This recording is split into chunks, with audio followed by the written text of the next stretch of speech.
اس طرح کے پہلے بھی جتنے ایپیسوڈ ہوئے ہیں مختلف لوگوں کی طرف سے، ان کا اینڈ رزلٹ ہمارے حق میں نکلا ہے اللہ کے فضل سے۔ اس کی وجہ ہے کہ سچائی اپنی طاقت رکھتی ہے، کوئی کتنا ہی جھوٹا پروپیگنڈا کر لے وہ کچھ عرصے کے لیے تو چل سکتا ہے۔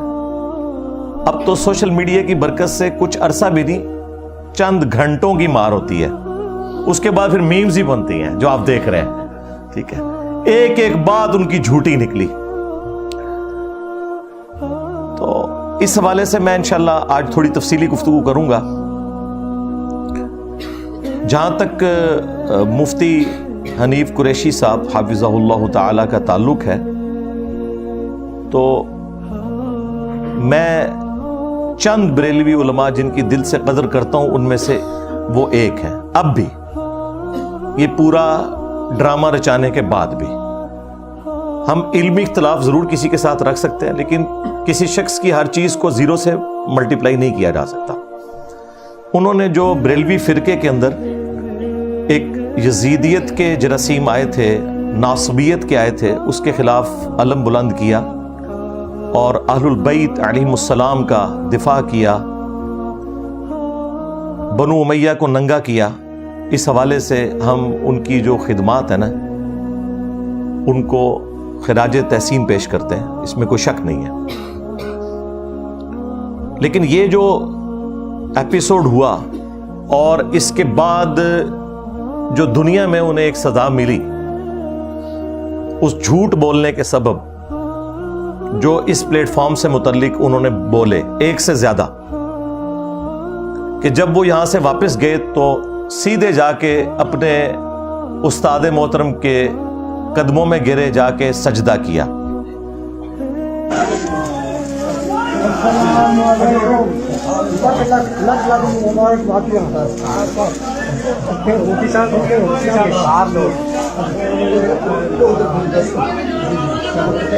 اچھا، اب یہ ظاہر ہے اس طرح کے معاملات اس لیے ہوتے ہیں کہ تاکہ لوگ ایکسپوز ہو جائیں۔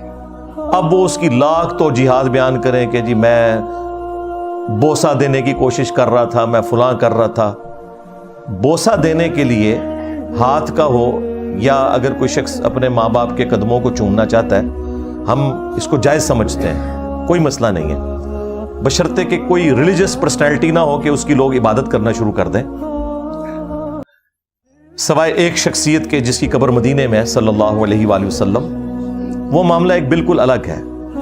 لیکن اس طرح کا جو ہاتھوں کو چومنا یا پاؤں کو چومنا، اس میں حد رکوع جھکنا یا سجدے کے پوسچر میں چلے جانا، یہ بالکل الاؤ نہیں ہے، نہ رسول اللہ صلی اللہ علیہ وآلہ وسلم کے کیس میں اور نہ کسی اور شخص کے کیس میں۔ وہ تو سجدے سے بھی کوئی نچلی والی کیفیت میں چلے گئے ہیں، اور وہ ویڈیو ہم نے تو کوئی چوری چھپے بنا کے ان کی ریلیز نہیں کی ہے، مارکیٹ میں وہ ویڈیو انہوں نے خود ہی اس وقت تو بڑے فخر میں آ کے پھیلا دی، بعد میں اس کی صفائیاں دیتے پھر رہے ہیں۔ تو ہمیں تو پہلے ہی اس مکتب فکر کے اندر جو یہ کمزوریاں ہیں ان کا اندازہ ہے۔ میں خود 31 سال تک بریلوی رہا ہوں، 10 سال میرے دعوت اسلامی میں گزرے ہیں، میں گرین پگڑی باندھتا رہا ہوں، ایون اپنی انجینئرنگ یونیورسٹی کے دوران بھی۔ تو مجھ سے زیادہ کون جانتا ہے کہ بریلویت کے اندر کیا خرابیاں ہیں۔ لیکن as far as books are concerned, یا اعلیٰ حضرت امام احمد رضا بریلوی صاحب کی جو تعلیمات ہیں ان میں تو یہ بالکل درست نہیں ہے جو کچھ انہوں نے کیا۔ انہوں نے تو مزارات کے حوالے سے بھی احکام شریعت میں کیٹاگوریکل مینشن کیا ہے کہ مزارات کو سجدہ کرنا حرام ہے، ان کے سامنے حد رکوع جھکنا بھی حرام ہے۔ اور پھر انہوں نے ساتھ یہ لکھا کہ قبر کا جو بوسہ لیا جاتا ہے اس میں اگرچہ اختلاف پایا جاتا ہے، لیکن احوط یہی ہے، یعنی اسی میں احتیاط ہے کہ بوسہ بھی نہ لیا جائے، کیونکہ اس میں آپ حد رکوع آپ کو جھکنا پڑ جائے گا۔ یہ احکام شریعت خود دعوت اسلامی والوں نے پرنٹ کی ہوئی ہے، اعلیٰ حضرت کی، المتوفہ 1340 ہجری بمطابق 1921 عیسوی ان کی ڈیتھ کا ایئر ہے۔ لہذا حنیف قریشی صاحب نے جو کچھ کیا یہ پورے فرقے کی نمائندگی نہیں ہے، یہ ان کا اپنا ذاتی عمل ہے۔ یہ میں سمجھتا ہوں جو کچھ انہوں نے جھوٹا پروپیگنڈا کرنے کی کوشش کی، دنیا میں ان کو پہلی سزا اس شکل میں مل گئی۔ جب کوئی شخص اللہ تعالیٰ کی مدد سے چل رہا ہوتا ہے تو اللہ تعالیٰ غیبی مدد اس کے لیے فرماتا ہے۔ یہ کہتے ہیں جی انجینئر صاحب کے پیچھے کون ہے؟ بھائی تم لوگ یہ کہتے ہو کہ ہمارے پیچھے غوث پاک کا ہاتھ ہے، فلانے پاک کا ہاتھ ہے، فلانے شریف کا ہاتھ ہے، تو بھائی ہمارے پیچھے اللہ کا ہاتھ ہے الحمدللہ۔ تو ظاہر ہے اللہ کا مقابلہ تو کوئی نہیں کر سکتا، نہ کوئی شریف نہ کوئی پاک۔ تو یہ ان سے مس ہینڈلنگ ہوئی، اس میں کوئی شک نہیں ہے کہ ان لوگوں نے اپنے پیروں کو، اپنے بزرگوں کو، اپنے استادوں کو منی گاڈ بنایا ہوا ہے، اور یہ وہی خرابی ہے جو یہود و نصارہ سے اس امت میں ٹرانسفر ہوئی ہے۔ سورہ توبہ کی آیت نمبر 31 ہے، اتخذوا احبارهم ورهبانهم اربابا من دون اللہ۔ یہود و نصارہ نے اپنے بزرگوں کو، علماء کو اور صوفیوں اور جوگیوں کو، راہبوں کو اور علماء کو، صوفیوں اور جوگیوں کو رب مان لیا ہوا تھا اللہ کے مقابلے پر۔ اب کوئی سوچ سکتا ہے کہ یہ صرف یہود و نصارہ کے لیے ہی خاص تھی بات، نہیں۔ صحیح بخاری اور صحیح مسلم دونوں کے اندر یہ حدیث موجود ہے۔ اللہ کے محبوب صلی اللہ علیہ وآلہ وسلم نے فرمایا تم بھی اگلے لوگوں کے پیچھے چل پڑو گے، قدم بقدم، بالشت بر بالشت، حتیٰ کہ ان میں سے کوئی گوہ کے سوراخ میں داخل ہوا تو تم بھی وہی برائی کرو گے۔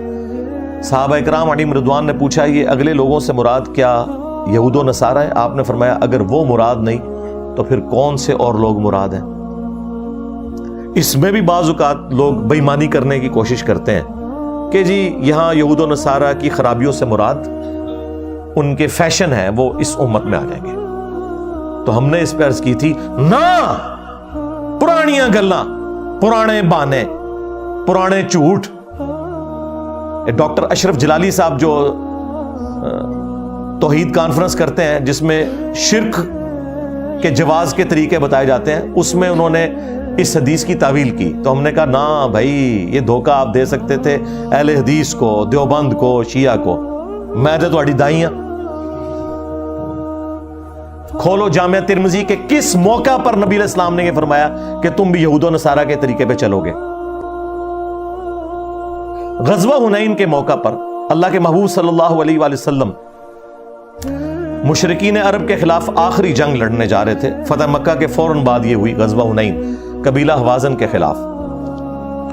راستے میں ایک درخت تھا جسے ذات انوات کہا جاتا تھا، وہاں مشرکین اپنا اسلحہ لٹکاتے تھے اس درخت سے برکت حاصل کرنے کے لیے، اور ان کا عقیدہ تھا کہ اگر ہم تھوڑی دیر کے لیے اپنی تلوار کو یہاں لٹکائیں گے تو ہمیں جنگ میں فتح ہوگی۔ تو بعض جو ابھی امیچور قسم کے ساتھی تھے نبی صلی اللہ علیہ وآلہ وسلم کے، ان سے مس ہینڈلنگ ہوئی۔ انہوں نے کہا یا رسول اللہ آپ بھی ہمارے لیے کوئی ایسا درخت مقرر کر دیں کہ جس سے ہم برکت حاصل کر سکیں۔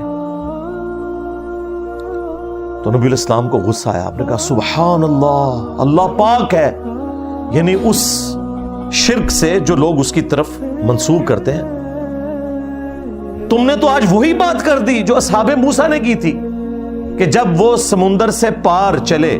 سورۃ الاعراف کی آیت نمبر 138 نبی علیہ السلام نے تلاوت کی، اور ایک قوم کو انہوں نے بتوں پر اعتکاف کیے ہوئے پایا تو عرض کیا کہ اے موسیٰ آپ ہمارے لیے اللہ کا کوئی بت مقرر کر دیں جس پہ ہم دھیان رکھ کے بیٹھ سکیں۔